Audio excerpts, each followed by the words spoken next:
कब, क्यों और कैसे डूबी द्वारिका। श्री कृष्ण की नगरी द्वारिका महाभारत युद्ध के 36 वर्ष पश्चात समुद्र में डूब जाती है। द्वारिका के समुद्र में डूबने से पूर्व ही श्री कृष्ण सहित सारे यदुवंशी भी मारे जाते हैं।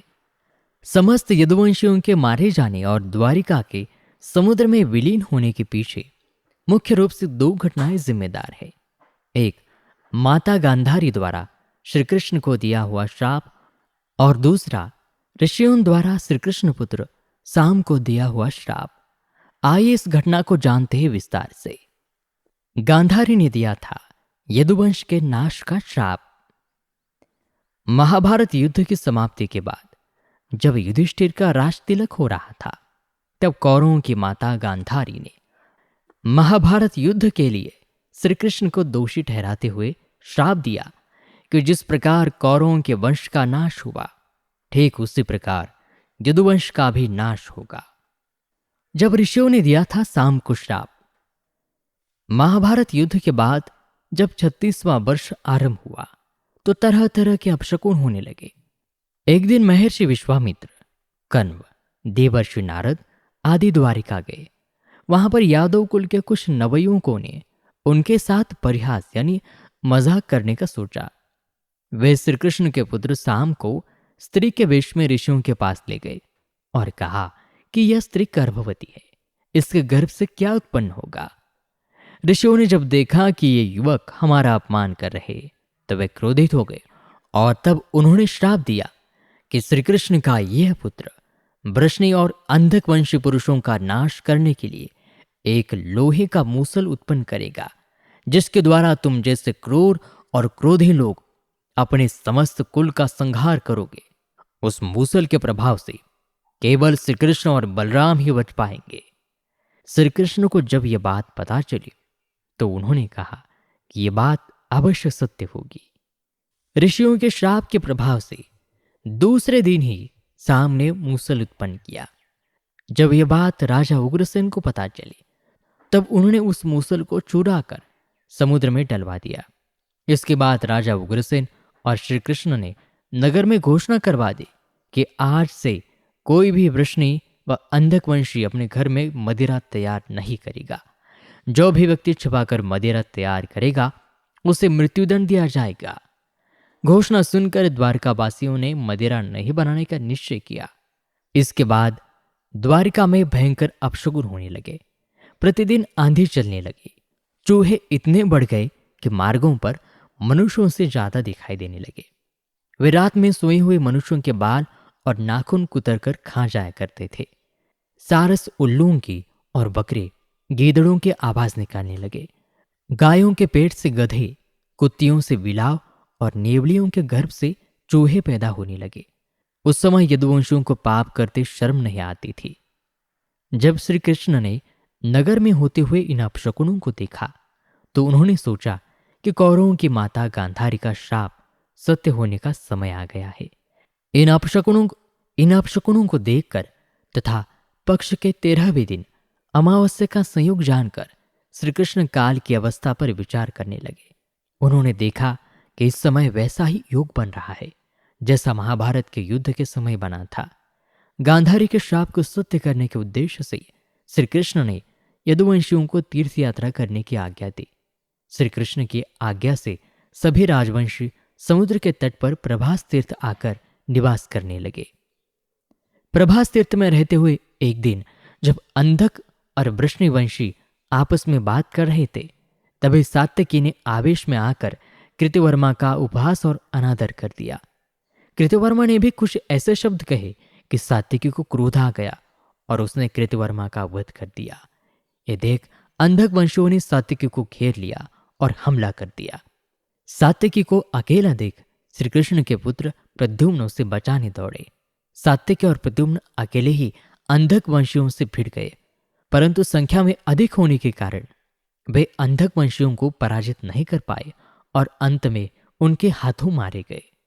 अपने पुत्र और सात्यकी की मृत्यु से क्रोधित होकर श्री कृष्ण ने एक मुट्ठी एर का घास उखाड़ ली। हाथ में आते ही वह घास वज्र के समान फेंक कर लोहे का मूसल बन गई। उस मूसल से श्री कृष्ण सभी का वध करने लगे। जो कोई भी वह घास उखाड़ता वह भयंकर मूसल में बदल जाती, और ऐसा ऋषियों के श्राप के कारण हुआ था। उन मूसलों के एक ही प्रहार से प्राण निकल जाते थे।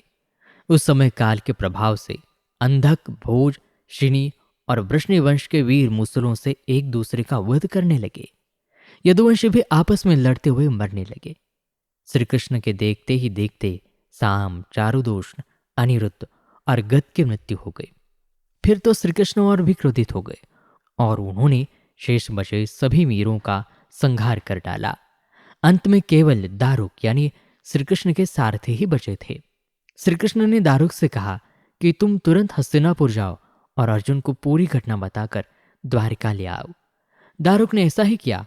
इसके बाद श्री कृष्ण बलराम को उसी स्थान पर रहने का कहकर द्वारिका लौट आए। द्वारिका आकर श्री कृष्ण ने पूरी घटना अपने पिता वसुदेव को बता दी। यदुवंश के संहार की बात जानकर उन्हें भी बहुत दुख हुआ। श्री कृष्ण ने वसुदेव जी से कहा कि आप अर्जुन के आने तक स्त्रियों की रक्षा करें। इस समय बलराम जी वन में मेरी प्रतीक्षा कर रहे हैं, मैं उनसे मिलने जा रहा हूं। जब श्री कृष्ण ने नगर में स्त्रियों का विलाप सुना तो उन्हें सांत्वना देते हुए कहा कि शीघ्र ही अर्जुन द्वारिका आने वाले हैं, वे तुम्हारी रक्षा करेंगे। और ये कहकर श्री कृष्ण बलराम से मिलने चल पड़े। वन में जाकर श्री कृष्ण ने देखा कि बलराम जी समाधि में लीन थे। देखते ही देखते उनके मुख से सफेद रंग का बहुत बड़ा सांप निकला और समुद्र की ओर चला गया। उस सांप के हजारों मस्तक थे। समुद्र ने स्वयं प्रकट होकर भगवान शेषनाग का स्वागत किया। बलराम जी द्वारा देह त्यागने के बाद श्री कृष्ण उस सूने वन में विचार करते हुए घूमने लगे। घूमते घूमते वे एक स्थान पर बैठ गए और गांधारी द्वारा दिए गए श्राप के बारे में विचार करने लगे।